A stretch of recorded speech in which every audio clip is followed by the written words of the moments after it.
हम बात करेंगे क्विज भारत संबंध के बारे में, क्विज भारत संस्कृति के बारे में और उस रिश्ते के बारे में जो दोनों देशों को अलग పాటు ఈ కార్యక్రమాన్ని ప్రసారం చేస్తున్నారు.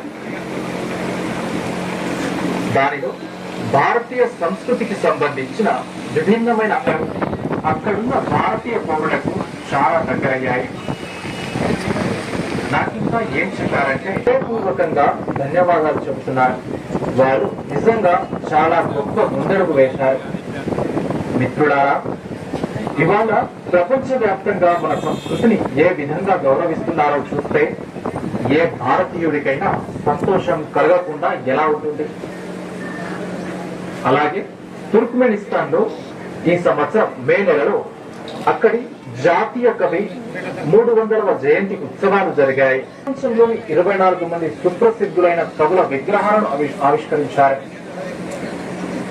వాటిలో ఒకటి గురుదేవ్ రవీంద్రనాథ్ ఠాగూర్ విగ్రహం కావడం విశేషం. సోదరిమణులు, ఆడబిడ్డలు కూడా యోగా దినోత్సవంలో ఎంతో ఉత్సాహంగా పాల్గొన్నారు. యోగా దినోత్సవం ఏర్పాట్లు ముందడుగు వేస్తూ ఉన్న తరుణంలో అడుగడుగున రికార్డులు బద్దలవుతూ వచ్చాయి. ప్రపంచవ్యాప్తంగా యోగా దినోత్సవం అనేక లాభాలు సాధించింది.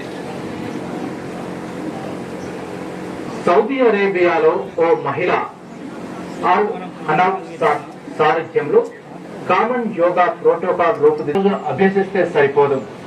మీరంతా నియమబద్ధంగా యోగా చేయండి. దాని ప్రపంచవ్యాప్తంగా చాలా డిమాండ్ ఉంది.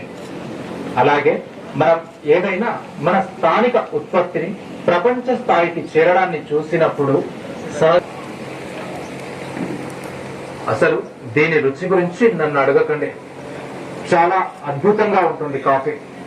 అరకు కాఫీకి ఎన్నో గ్లోబల్ అవార్డులు లభించాయి. కొందరికి మరో మంచి ఆలోచన ఏమొచ్చిందంటే కశ్మీర్ లో పండే అద్భుతమైన కూరగాయలను ప్రపంచం దృష్టికి ఎందుకు తీసుకెళ్లకూడదు అనే ఆలోచన వచ్చింది. తర్వాత ఏం జరిగిందంటే అసలైన తొలి వెలుగు. ఫాలో వాట్సాప్ @తొలి వెలుగు అఫీషియల్.